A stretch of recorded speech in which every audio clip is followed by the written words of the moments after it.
섬뜩한 눈빛, 먹이를 향해 사정없이 벌어지는 아가리, 흐느적거리는 몸체, 사람의 두 눈동자와 창자를 먹으면서 악 그 자체라고도 할 수 있는 저주받은 괴물, 피와 기까지 남기지 않고 빨아먹으면서 불사신이 된 괴물, 존재만으로도 공포와 위협을 느끼게 하는 뱀괴물입니다. 때에 따라서는 귀하게 여기고 심지어 신으로 숭배하기까지 했습니다. 지금까지 숨겨져 있었던 뱀괴물의 신묘한 능력, 그 모든 것을 밝혀드리겠습니다.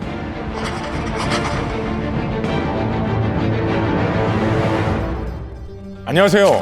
우리 역사 속 괴물을 연구하는 괴물 전문 작가 곽재식입니다. 너무나도 우리에게 친숙한 세종 임금께서 어느 날 외국 사신이 바친 돌 하나를 보고 함길도 도절제사에게 만인사라는 괴물에 대해서 알아보라는 명령을 내립니다.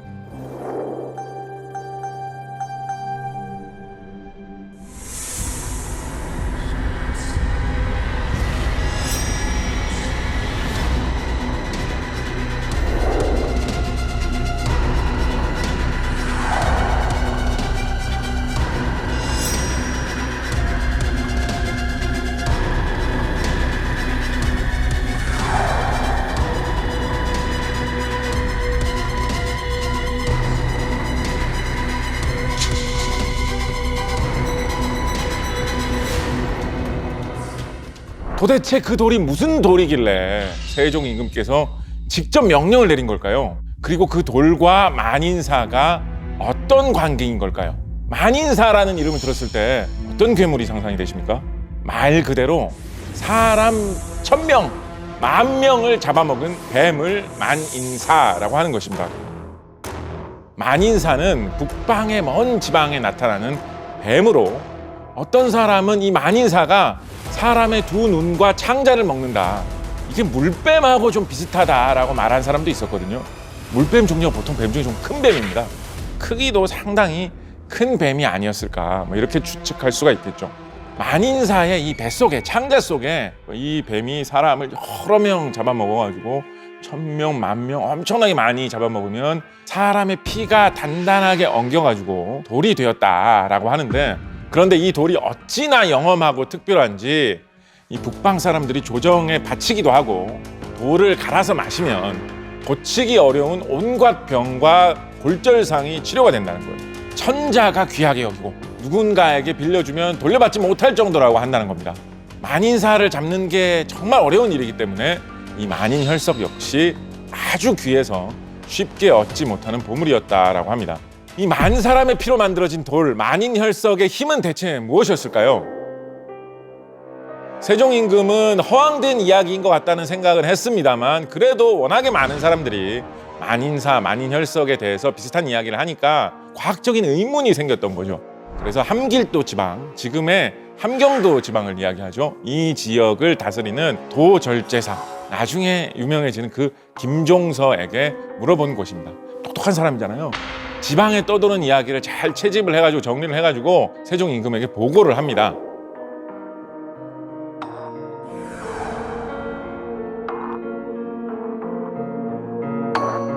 만인혈석은 전쟁이 벌어졌을 때 그 피가 흘린 곳이 응축된 곳을 파보면 나오는 돌로 사람의 피가 엉겨서 생긴 돌이고, 누른색이면서도 검은색이다. 그 돌을 갈아서 마시면 골절상과 배가 더부룩한 병에 좋고 간직한 자가 꽤 많았대요. 그래서 매우 귀한 것은 아니다라고 하는데, 막상 구해보려고 하면, 달라고 하면 지금은 없는데요 라고 한다고 보고를 했다고 합니다. 세종대왕이 궁금해서 직접 그 정체를 알아보라고 명령했던 만인사와 만인혈석, 만인사의 정체는 여전히 미스터리로 남아있게 되었지만 만인사보다 더 잔인한 뱀괴물이 기록되어 있습니다. 사람을 물어뜯는 것으로도 모자라서 피와 전기까지 빨아먹으면서 사람 모습으로 변신하는 뱀괴물, 과연 어떻게 된 일일까요? 용천담적기라고 하는 책에 채록된 설화 속 뱀괴물은 움직이면 산이 진동할 듯한 정도로 거대한 크기의 뱀이었다라고 합니다.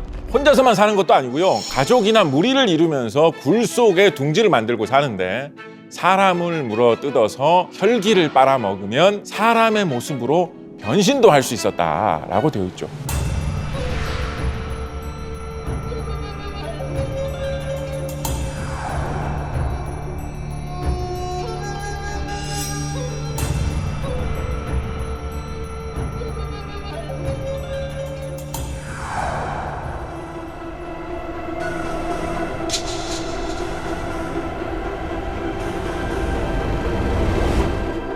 선비가 숨을 죽이고 개미처럼 엎드려서 살펴보니까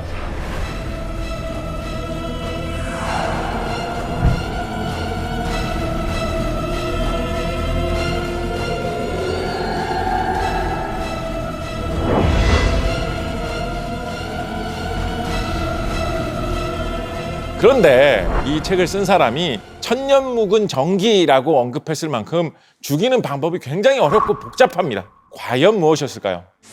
정월 첫 해일, 그러니까 자축인묘 진사오미 신유수를 해 할 때 그 돼지를 나타내는 그 해죠. 돼지띠 날에 만든 기름을 끓여가지고 그거를 상처에다가 바르고 낫자루 구멍에 발라가지고 울타리 어중간한 곳에 꽂아 놓으면 병도 낫고 뱀괴물도 퇴치가 된다. 뱀들이 야 이렇게 하면 우리 큰일인데 이런 방법을 알지는 못하겠지? 또 그런 얘기를 자기들이 잎싸게 한 거예요. 그래서 그 뱀들의 대화를 강씨 선비가 듣고 뱀 괴물에게 혈기를 빼앗긴 그 여성을 찾아가가지고 그대로 했더니 여성의 통증도 나았고 후에 굴에 4마리의 뱀이 엉켜 죽어 있는 것을 발견한 거죠. 그 자체라고도 할 수 있는 뱀 괴물을 때에 따라서는 귀하게 여기고 심지어 신으로 숭배하기까지 했습니다. 어우야담이라는 책에는 호랑이를 산채로 단번에 삼켜버린 뱀이 등장할 정도로 뱀괴물은 우리 조상들에게 공포의 대상이었는데요. 그런데 뱀괴물을 신으로 모신 데에는 두려움만이 이유는 아니었습니다. 오히려 산삼보다 진주보다 더 귀할 만큼 가치 있는 것이 뱀괴물이다 라고 하는 생각도 있었기 때문인데요. 바다와 육지를 넘나드는 거대한 뱀괴물로 길이는 사람 키의 수십 배, 굵기는 큰 집 기둥만한 대망. 망이 구렁이란 뜻이에요. 큰 뱀이란 뜻이에요. 그래서 커다란 뱀, 대망이라는 이야기인데요. 매우 무거워서 대망이 지나간 자리에는 깊은 도랑이 생기고 온 산이 뒤흔들리는 소리가 났다라고 합니다. 이야기책 어우야담에는 조선시대의 한 화포장, 그러니까 대포, 총 이런 거를 만드는 기술자예요. 이분이 외딴 무인도에 남겨졌다가 대망을 발견해서 함정으로 잡았다라는 이야기가 실려 있습니다. 초저녁에 어떤 동물이 큰 소리를 내며 바다에서 섬으로 올라오고 새벽에 다시 소리를 내며 바다로 내려가는 것이었다. 그런데 이때 화포장 눈앞에 보고도 믿지 못할 일이 벌어집니다. 화포장이 숨어서 보니 큰 뱀이 육지에 와서 곰, 사슴, 노루 등을 잡아 몸속에 머금어 놓고 있다가 바다로 내려가서 먹는 것이었다. 화포장이 그 뱀이 다니는 길에 골이 파여 있는 것을 보고 칼을 갈아 날카롭게 해 여러 개를 그 골에 거꾸로 꽂아 칼날이 위로 오게 해 두었다. 그랬더니 밤에 뱀이 올라오다가 칼날에 배가 갈라져 죽고 뱀의 뱃속을 갈라 경촌주 수천 백개를 얻었다. 경촌주는 지름이 1촌, 그러니까 한 3cm 정도 되는 구슬을 말합니다. 그러니까 몸속에 진주처럼, 여러분 진주가 1cm라고 해보세요. 얼마나 큽니까? 근데 그런 게 몸속에 엄청나게 많은 양이 생긴다라는 거예요. 그러니까 보석의 크기가 큼지막하고 색깔도 영롱해가지고 이거를 몸속에서 꺼내면 정말 진귀한 보물이 된다라는 거죠. 뱀괴물의 신비하고 영험한 능력, 이런 이야기도 있습니다. 머리 쪽은 고양이 새끼 머리를 한 뱀괴물 묘아두. 바위 구멍 속에 살면서 푸른색 연기를 내뿜고 다니는데 이 푸른 연기가 병을 퇴치하고 몸에 힘을 준다고 믿었기 때문에 병이 걸린 사람이 이 동물이 사는 바위 구멍을 찾아내가지고 그 푸른 연기를 쏘려고 하는 거예요. 화장사 불전 뒤에 바위 구멍이 있어 깊이가 얼마나 되는지 알 수가 없다. 비가 오려고 하면 푸른 연기 한 줄기가 그 구멍에서 일어나서 한들한들 하다가 사라지는데 큰 뱀이 그 속에 엎드려 있으며 기운을 내뿜어서 그렇다 하였다.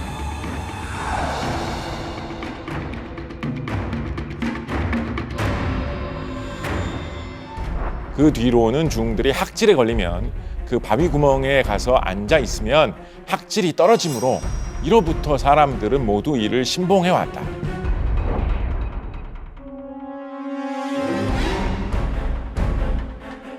근데 사람들이 이 뱀을 숭상하는 그 정도가 너무 심해가지고 폐해가 커서 박만호라고 하는 사람이 화살을 쏘아서 이 뱀을 처치해버렸다라고 합니다.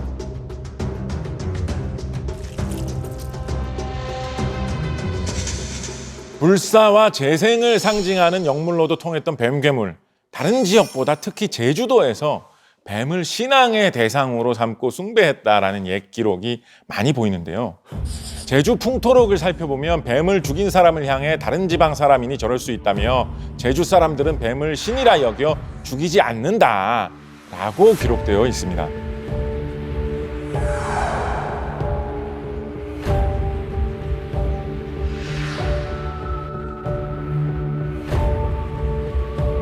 심지어 제주 풍토기에 따르면 제주도에서는 규방이나 처마, 마루밑자리 아래 어디에나 뱀이 기어 들어와서 잠잘 때 피하기가 어려울 지경이며 부군신령이다 라고 하면서 쌀과 정소, 술을 뿌리고 빌었다라고 기록되어 있습니다.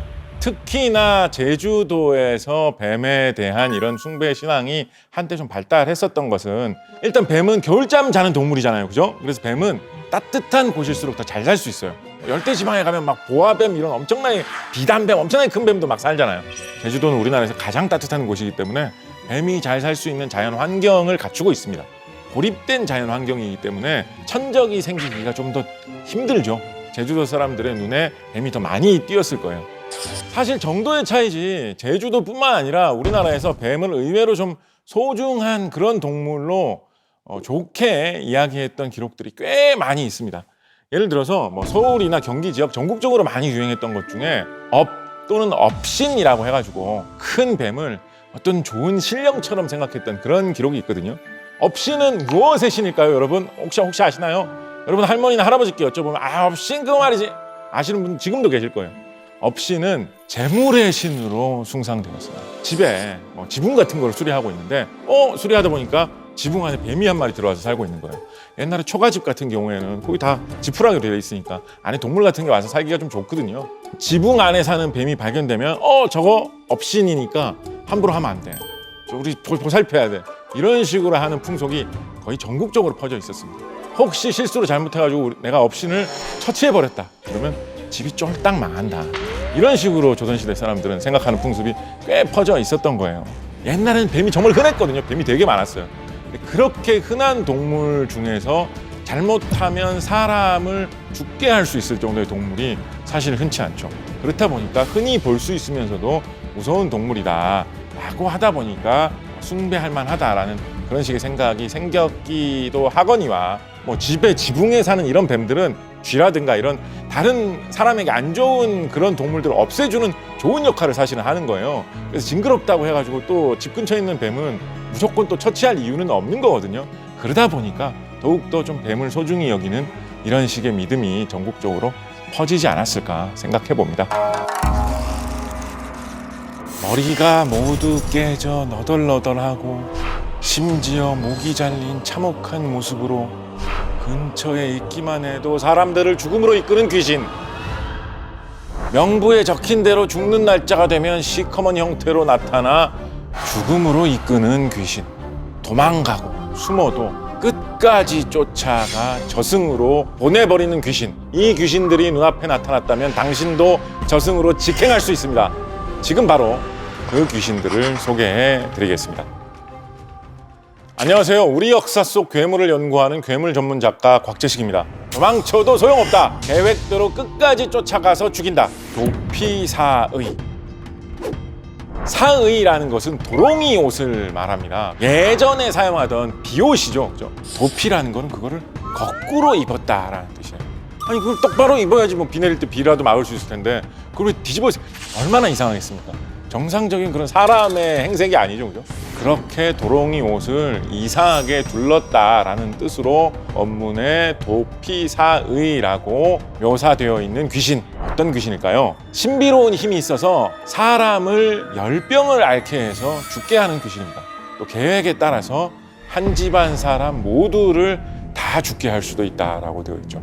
어두운 곳에서도 사람을 잘 알아보고 도망친 사람을 찾아내는 재주도 있어서 숨어있는 사람을 결국 찾아내서 죽게 만들기도 하죠. 이야기책 어우야담 속에는 자기 대신에 친구를 죽게 하려고 도망간 사람을 끝까지 찾아내서 죽이는 이야기가 실려있죠.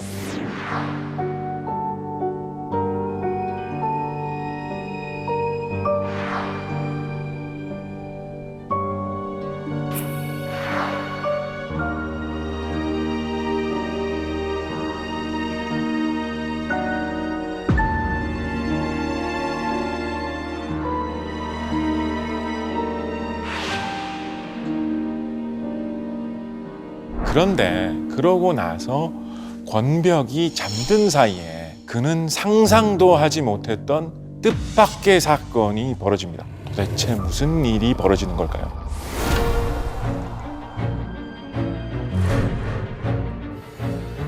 권벽이 집에 가고자 했지만 문득 귀신 둘이 도롱이를 거꾸로 입고 담을 넘어서 곧장 안으로 들어와서는 그가 도망갔다고 하였다.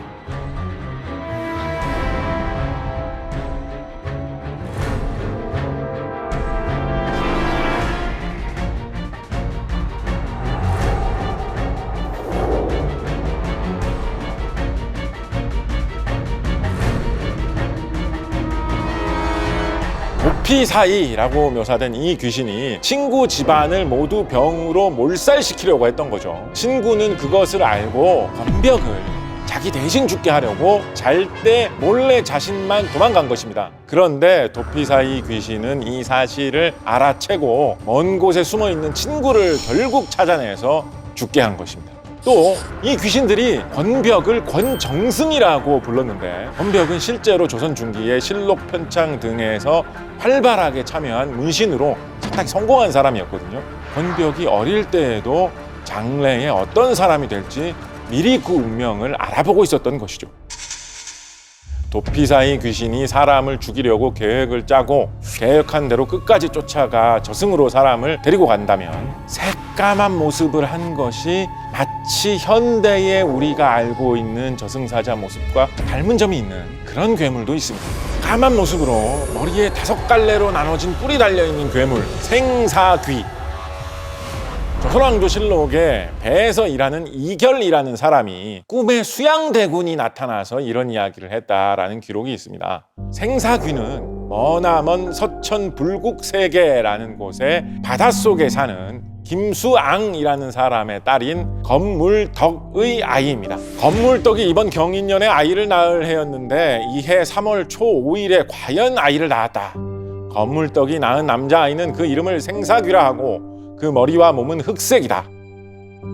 생사귀는 죽을 때가 된 사람을 찾아 저승으로 데려가는 괴물인데요. 대체 어떻게 죽을 때를 알고 찾아가는 걸까요? 바로 신비한 책 한 권을 갖고 있기 때문입니다.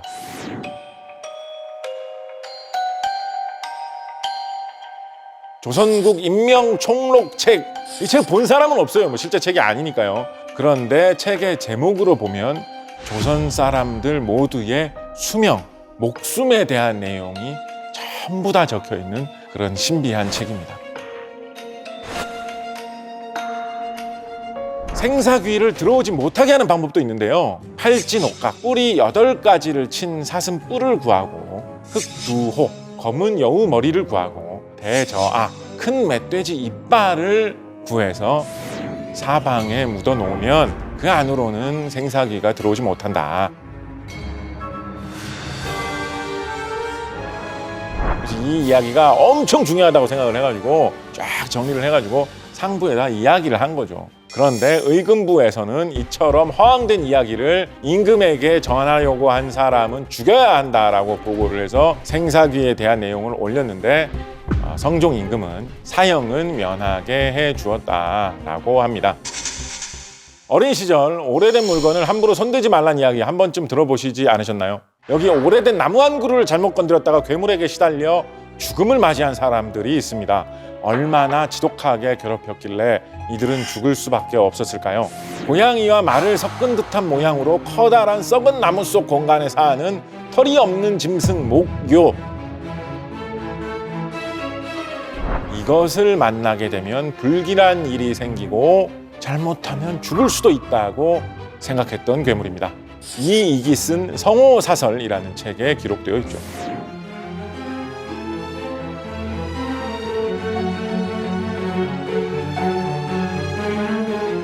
조상 산소 근처에 있는 나무 한 그루를 무심코 벤 신시선비. 그런데 그 앞에 피말리는 끔찍한 일이 기다리고 있었습니다. 갑자기 요귀가 나타나 그의 집까지 따라와서 정신을 혼미하게 만들고 함께 교섭까지 하였다.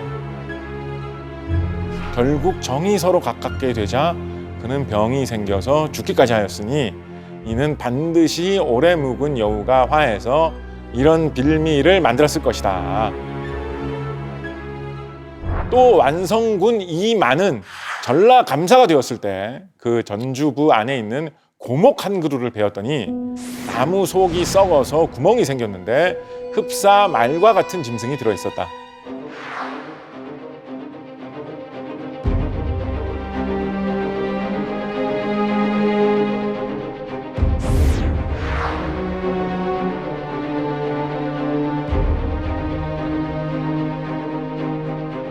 나무 속에서 이렇게 살면서 큰다는 것을 보면 아마 어릴 때는 나무 속에서 뭔가를 먹으면서 수액을 먹거나 벌레를 잡아먹거나 이러면서 사는 그런 형태의 괴물 아니었을까요? 자라면 훨씬 더 커지고 강해져서 뭔가 이렇게 날뛰고 설치고 사람을 해칠 수도 있으니까 주의해야 된다. 이런 내용이죠. 도피 사이 그리고 생사귀가 직접 마주쳐야만 저승행 티켓을 얻을 수 있었다면 근처에 있는 것만으로도 저승행 프리패스권을 쥐게 만드는 괴물도 있습니다. 목이 잘려 죽은 귀신으로 사람들을 병으로 시름시름 앓게 하다가 끝내 죽게 만드는 무두귀. 무두귀는 어떤 한이 맺혀 있길래 사람들을 죽게 만드는 것일까요? 무두귀, 머리가 없는 귀신이다 라는 뜻이죠. 목이 잘려서 목숨을 잃은 사람이 귀신이 되었다 라는 의미로 볼 수 있겠습니다. 승정원 일기 같은 곳에 실려있는 기록을 보면 이 무두귀가 있는 곳에는 사람이 병들어서 죽게 된다라는 것을 이용을 해가지고 저주를 걸려고 하는 사람들이 있었다라고 합니다.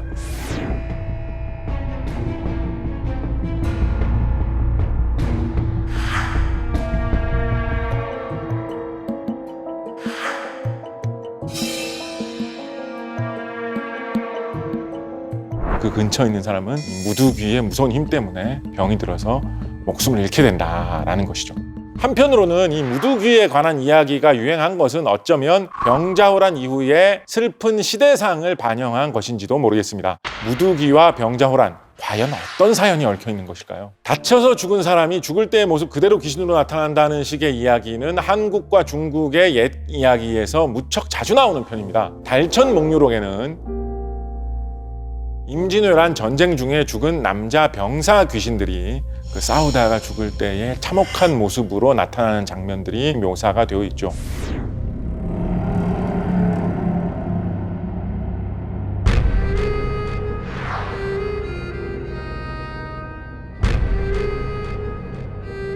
오직 보이는 것은 횃불을 든 한 패가 먼 데서부터 오는데 많은 장정들이 떠들썩하였다.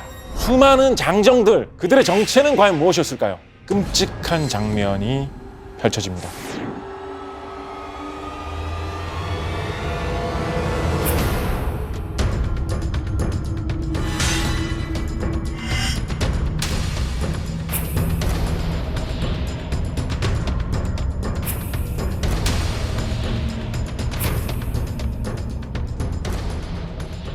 비린내 나는 피가 사지에 쏟아져 참혹해서 참아 볼 수가 없었다. 하늘을 향하여 한마디 부르짖고 가슴을 두드리며 통곡하니 산이 흔들리고 흐르는 물도 멎는 듯했다. 여러 귀신들이 눈물을 닦고 말하기를 살아서도 쓰이지 못했는데 죽어서 또한 무엇을 하리. 이런 식의 옛사람들의 믿음을 표현한 글에 따르면 전쟁 때 목이 잘려서 목숨을 잃은 사람, 이런 사람들은 귀신이 되어서도 머리가 없는 귀신, 무두귀가 된다라고들 생각을 했겠죠. 강도 목유록에서는 병자호란 중에 죽은 여자 귀신 15명이 어느 날 밤에 나타나는 장면이 묘사가 되어 있죠.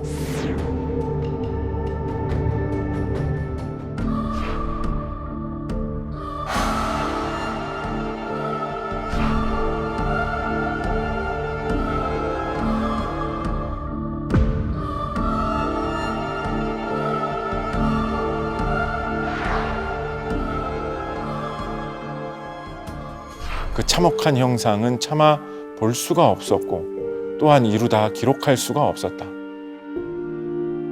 이 병자호란 같은 경우에는 청나라 군대에게 이제 조선 군대가 이제 치욕적으로 항복한 일로 워낙에 역사적으로 많이 알려졌잖아요. 한편으로는 벼슬 높은 사람들, 병자호란 벌어졌을 때는 항복합시다라고 해가지고 그걸 항복하고 나서 그 사람들 계속 대신이고 높은 벼슬을 하는 양반들이고 그렇죠. 따지고 보면 잘 살았어요, 물질적으로는. 그런데 병자호란 때 여성들은 가르친 대로 궁지에 몰리면 적에게 항복하거나 적에게 붙잡혀 갈 바에는 차라리 스스로 목숨을 끊어야 된다. 그거를 따라서 뭐 물에 뛰어들거나 이런 사람들 엄청 많았거든요.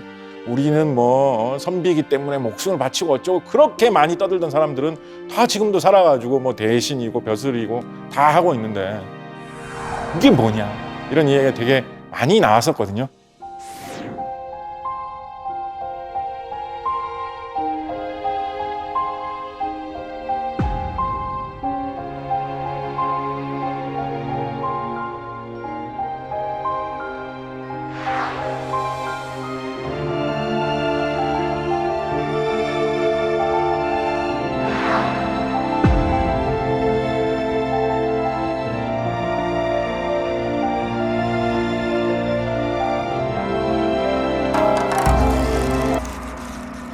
조선시대에 그것도 궁궐 안에서 왕의 명령에 의해 악령을 쫓아내는 퇴마의식이 펼쳐졌다면 심지어 퇴마 부대까지 있었다면 믿으시겠습니까?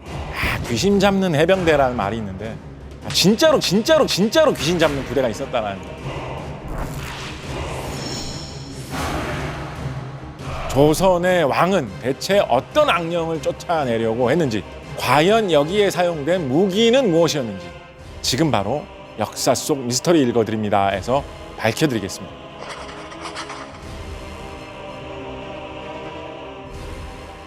안녕하세요. 우리 역사 속 괴물을 연구하는 괴물 전문 작가 곽재식입니다. 사실 퇴마라는 말 요즘 굉장히 많이 쓰는 말인데 1990년대에 대유행을 했던 한국 판타지 소설의 최고의 흥행작 중에 하나라고 할 수 있는 퇴마록이라는 소설을 계기로 널리 쓰이게 된 표현이죠. 그런데 퇴마라는 표현은 한문 어법으로 사용하면 약간은 좀 어색한 느낌이 있는 말입니다. 퇴마라는 말 대신에 사악한 것을 물리친다 라고 해서 벽사, 귀신을 물리친다 라고 해서 벽귀, 귀신을 파괴한다, 축귀 이런 식의 말이 더 많이 쓰이거든요. 퇴마라는 말보다는 벽사 혹은 악귀 물리치기로 오늘은 이야기를 해드리겠습니다.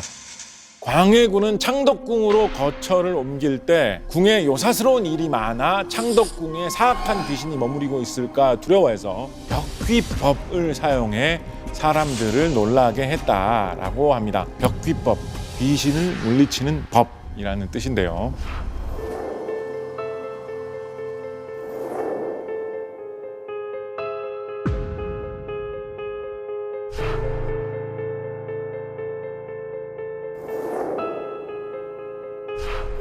대내에 요사스런 변괴가 많으므로 곧 택일하여 이어하였다. 그런데 택일하여 갈 때 귀신을 쫓는 술법을 많이 써서 서울 사람들이 크게 놀라워했다. 또 광해군은 1615년 어느 날 국내에 등장한 야차라는 괴물을 물리치기 위해 20명의 관원을 거느리고 이틀 동안 악귀를 물리치는 의식을 하라고 명령하기도 했습니다.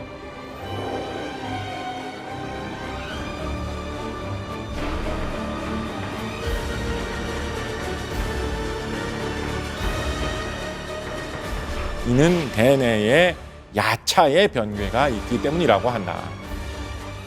야차라는 것은 원래 불교에서 사용되던 말이죠. 보통 굉장히 무섭게 생긴 어떤 악마라든가 아니면 힘이 센 괴물, 정반대로 어떤 불법을 수호하는 괴물인데 굉장히 힘이 센 것을 일컫기도 합니다. 조선시대 궁중에서 불교 문화는 어느 정도 거리를 두려고 했던 것을 생각해 보면 그런 야차처럼 생긴 무서운 사람 형상을 한 괴물이 나타났다라는 소문이 돈 것이 아닐까 추정해 봅니다.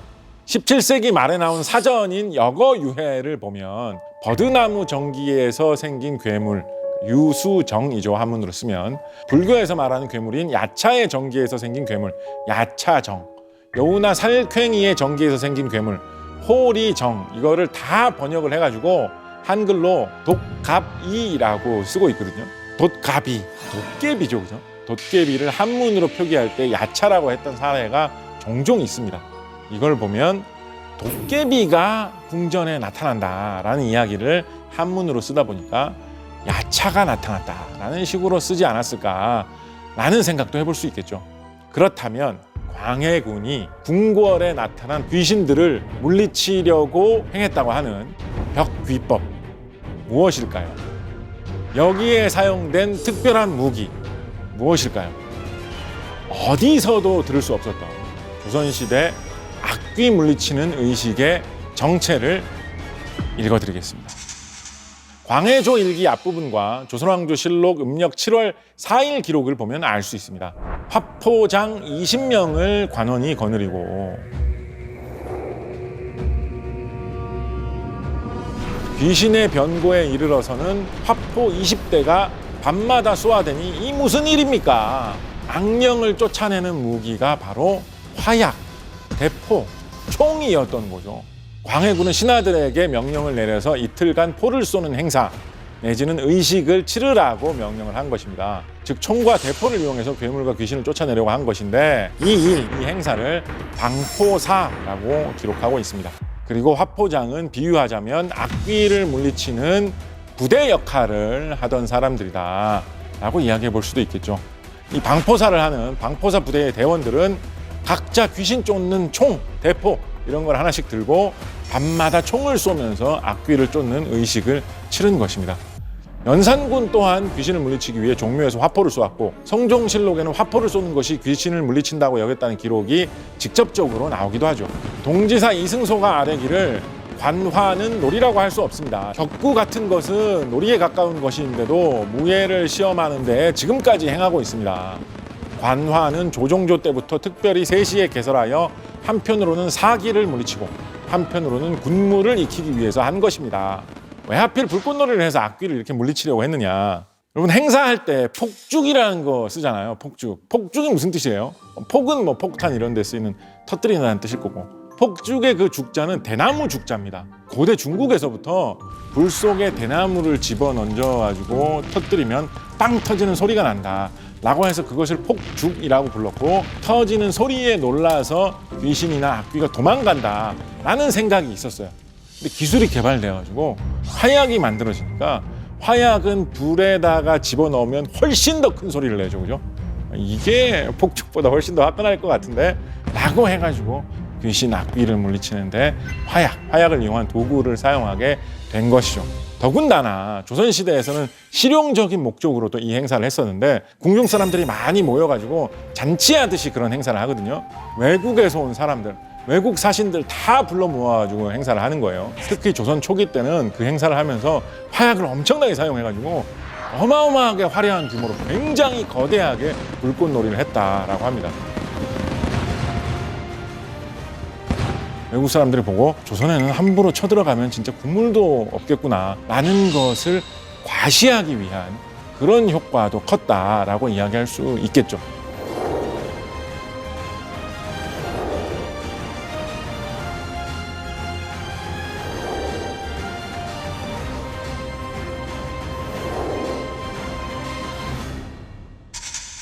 남녀노소, 지위, 고하를 안 가리고 나타나는 귀신들. 백성들은 어떻게 귀신을 물리쳤을까요? 어디선가 누구에게 무슨 일이 생기면 등장하는 악령을 쫓아주는 사람들. 그들이 펼친 신비로운 악귀 물리치는 의식을 지금부터 읽어드리겠습니다. 돌 하나가 귀신 물리칠 수 있다? 돌덩어리로 사람 몸속에 빙의한 귀신을 물리치는 일이 가능할까? 살아있는 사람의 몸속에 귀신이 들어온 현상, 빙의라고 옛날 책에서 흔히 얘기했었죠. 어우야담이라는 이야기책 속에는 빙의한 귀신을 물리치는 방법이 상세하게 적혀 있습니다. 누이 동생이 어느 날 갑자기 정신이 혼미해지더니 미친 소리를 마구 짓거리며 자기는 남씨라고 하였다. 이렇게 된 지 1년여가 지나자 원 씨의 정신과 기운은 날로 상해 구제할 수 없을 지경에 이르렀다.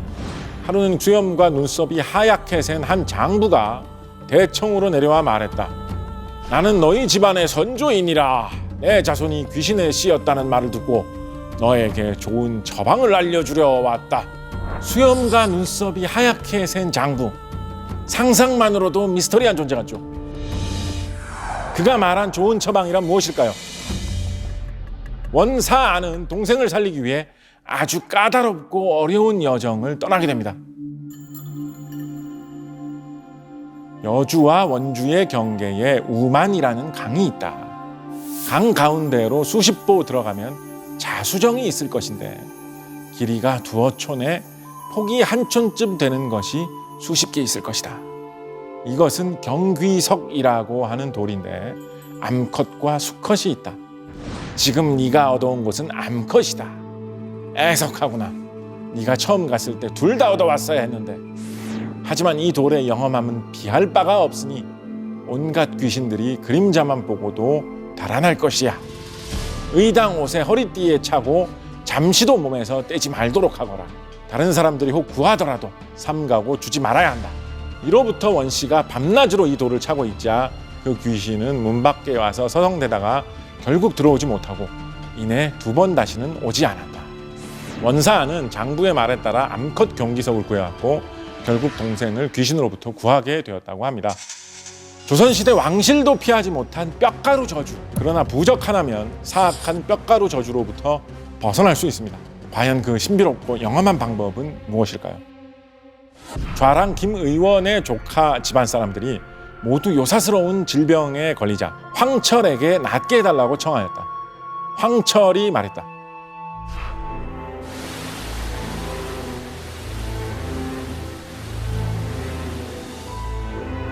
부적과 주문으로 그치게 할 수 있습니다.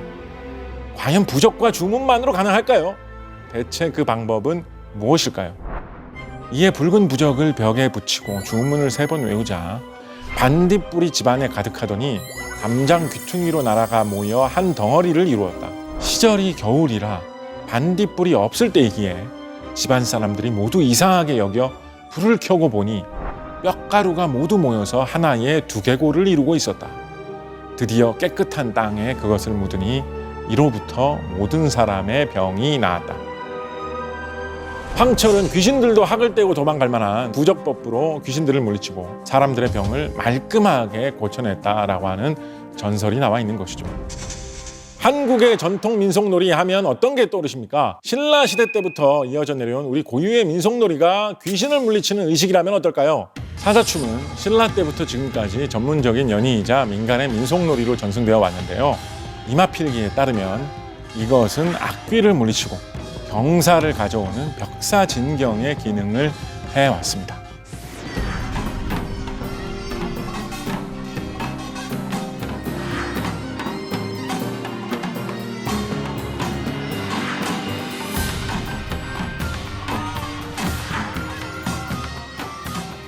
사자춤으로 귀신을 쫓는다라는 풍습에 옛사람들이 많이 매달렸던 것은 예전에는 어떤 전염병이나 질병이 생겼을 때 그 원인을 알지 못했기 때문에 여러 가지 이런 특이한 방법들을 이용을 해서 혹시 모를 귀신이 퍼뜨리는 병을 막을 수 있지 않을까라고 해서 이런 행사를 했던 것이죠. 옛날 사람들이 실제 사자는 본 적이 없었기 때문에 여러 가지 글이나 불경에 나오는 사자의 모습만 보고 상상을 하면서 이렇게 무서운 엄청나게 강한 동물이 있다면 귀신들도 다 물리쳐 주겠구나 라고 생각을 하면서 사자 춤을 추면서 병을 일으키는 귀신을 물리친다 라고 생각을 했던 것 같습니다. 금년에도 코로나19로 여러분들이 힘들어하고 계신데 지금 대한민국에는 사자춤뿐만 아니라 동물원 같은 곳에 실제 사자들이 살고 있잖아요. 이 사자들이 할 수 있다면 좋은 기운을 내뿜어서 코로나19 바이러스를 싹 쓸어주는 그런 역할을 해주면 어떨까 한번 기원해 봅니다.